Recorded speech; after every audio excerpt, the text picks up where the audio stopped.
Aujourd'hui, dans le 17-19, on va s'intéresser à une initiative développée en France depuis 2005. Il s'agit du label Éco-École, un programme international d'éducation au développement durable. Des centaines d'établissements primaires, collèges ou lycées en sont porteurs en France, 17 dans la région des Pays de la Loire, 4 en Loire-Atlantique. Et justement, nous recevons ce soir le directeur de l'une de ces écoles, Laurent Dennemont. Bonsoir. Bonsoir. Merci d'avoir répondu à l'invitation de Sun. Alors vous dirigez donc l'école publique Saint-Exupéry, située dans la commune de La Planche. Pour ceux qui ne connaîtraient pas cette jolie commune, c'est dans le vignoble. Du coup, est-ce qu'on peut d'abord définir ce qu'est le label Éco-École ? En fait, le label Éco-École, on est un établissement en fait labellisé E3D, donc c'est un label éducation nationale.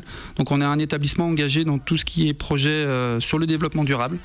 Donc on met en place en fait de la petite section jusqu'au CM2 des actions en lien avec le développement durable et les différents partenaires en lien avec l'école, municipalité, les parents et les enseignants.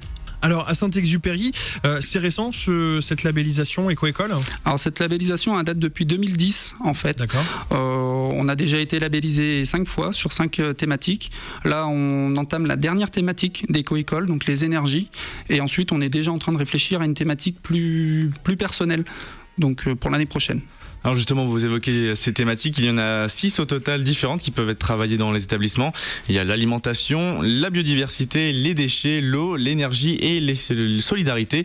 Vous, à Saint-Exupéry, donc cette année, c'est la biodiversité. Pourquoi du coup c'est pour compléter la liste de toutes les thématiques. Alors cette année, ce sont les énergies. En fait, c'était l'année dernière. Oui. Donc cette année sur les énergies, ça tombait bien par rapport à la COP21.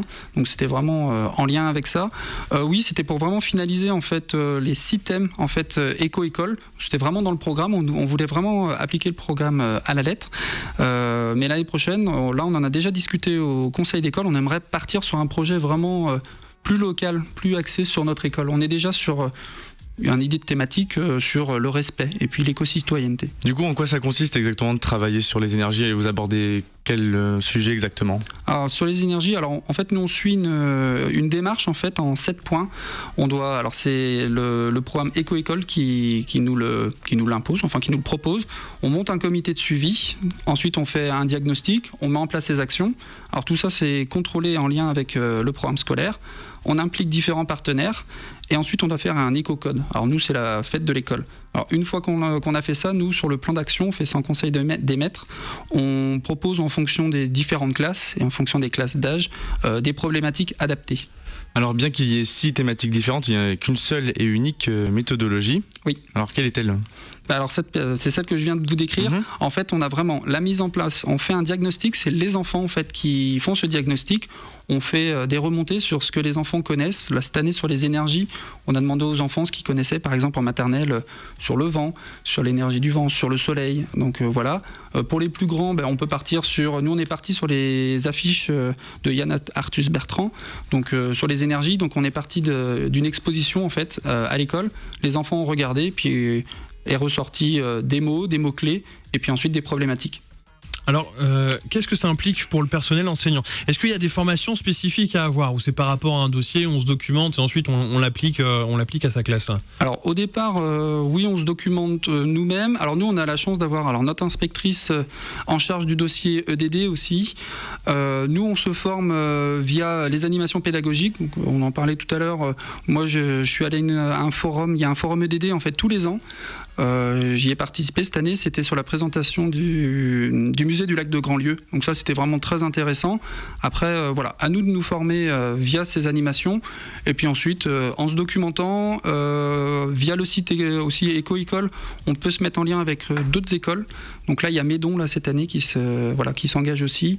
Donc on s'échange en fait des informations. Alors au niveau des programmes scolaires, qu'est-ce que ça change ?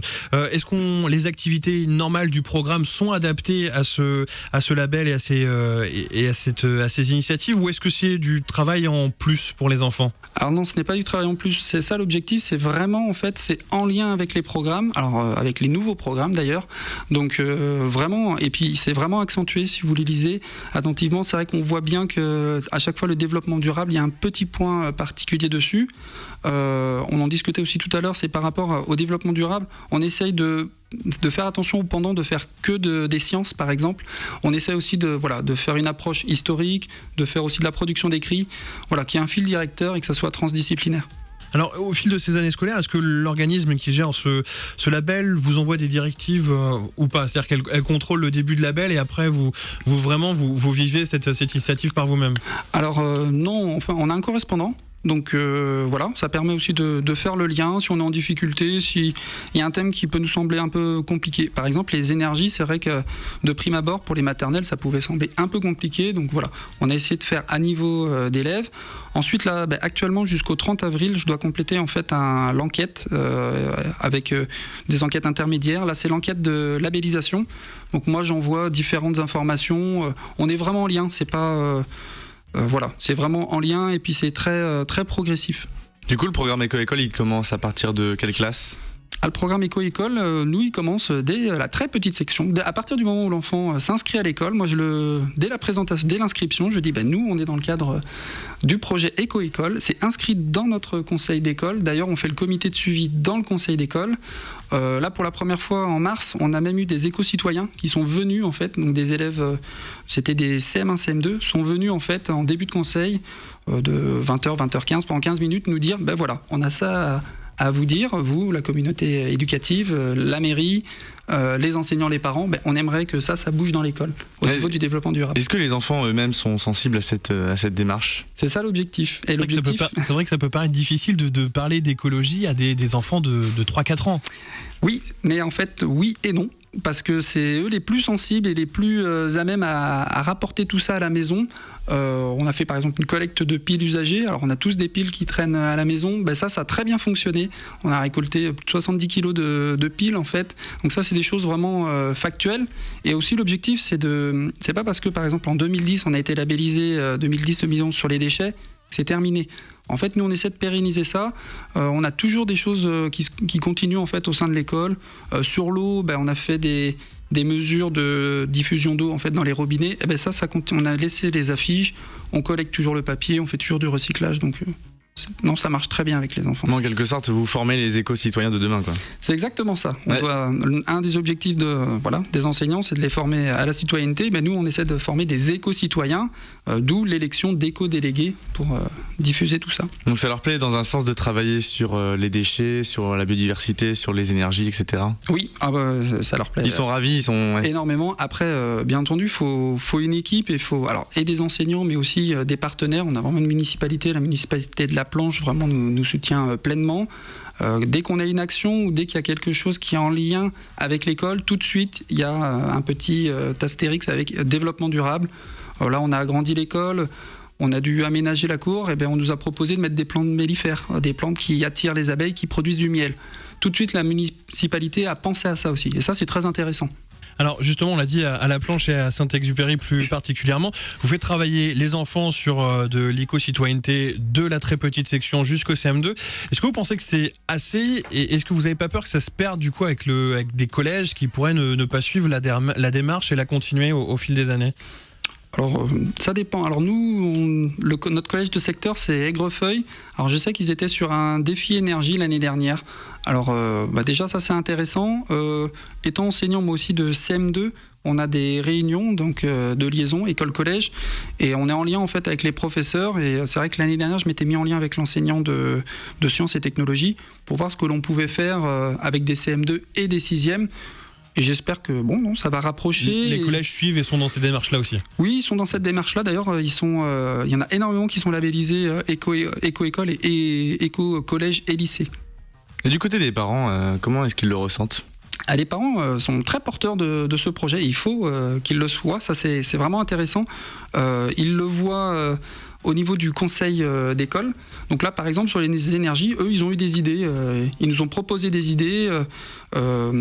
Ça permet de faire aussi certaines sorties de proximité. Quand on a travaillé sur la biodiversité, on est allé visiter des fermes alentours. Il n'y avait pas besoin d'aller à une ferme pédagogique. Nous, en fait, on avait tout le matériel en fait à proximité. Donc, on est allé visiter 2 fermes en fait de parents d'élèves.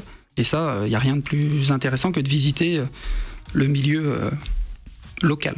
Est-ce que c'est arrivé que certains parents inscrivent leurs enfants exprès dans votre école pour ce label ? Alors je ne sais pas, par contre, je sais qu'il y a certains parents qui étaient au courant, parce que nous, c'est vrai que c'est affiché, on a un drapeau, et puis on le revendique quand même, on essaie d'en parler. Il y a certains parents qui m'ont dit « Ah oui, j'ai entendu parler de votre école, comme quoi elle était labellisée, et qui souhaitaient savoir un petit peu quelles étaient les actions, savoir si c'était toutes les classes. » Alors je dis « Oui, c'est bien toutes les classes, ça se fait bien toute l'année. » Et vous êtes à chaque fois invité à venir, s'il y a des actions, à venir intervenir, à proposer votre aide. Alors pour la suite, c'est comment est-ce que ça va se passer ? Alors on l'a dit, vous préparez en plus pour l'année prochaine une thématique au niveau local, mais à force d'accumuler les thématiques, comment est-ce que vous allez procéder ? Soit remplacer les premières ou justement les remettre au goût du jour, ces premières thématiques ? Alors ça, c'est une très bonne question parce qu'on y réfléchit déjà. D'accord. Par exemple, l'eau, voilà, ça fait déjà 4-5 ans qu'on n'a pas fait le thème de l'eau. Alors, à voir, est-ce que l'on reprend ce thème-là mais au risque voilà, aussi d'épuiser les enseignants, de refaire la même chose, peut-être pas intéressant. Après, comme on part du diagnostic des enfants, on n'aura jamais la même problématique. C'est ça qui est intéressant. Nous, on avait eu une problématique sur... On trouvait que les robinets... les enfants trouvaient que les robinets diffusaient trop d'eau. On a essayé de régler cette problématique. Il y a un objectif écologique, il y a un objectif économique, ça on le dit toujours aussi aux enfants, et social, bien entendu, pour les enfants. Et... si on revenait à faire l'eau, peut-être qu'on aurait une autre problématique. Les enfants auraient peut-être un autre souci, je sais pas. Donc c'est vraiment aussi la vie scolaire qui forge cette dynamique éco-citoyenne. Ah, tout à fait, oui. Oui. Merci beaucoup, Laurent Denmont, d'être passé par notre studio. Je rappelle que vous êtes le directeur de l'école publique Saint-Exupéry, située dans la commune de La Planche, établissement qui possède donc ce label Éco-École, et vous travaillez notamment sur le thème de l'énergie cette année.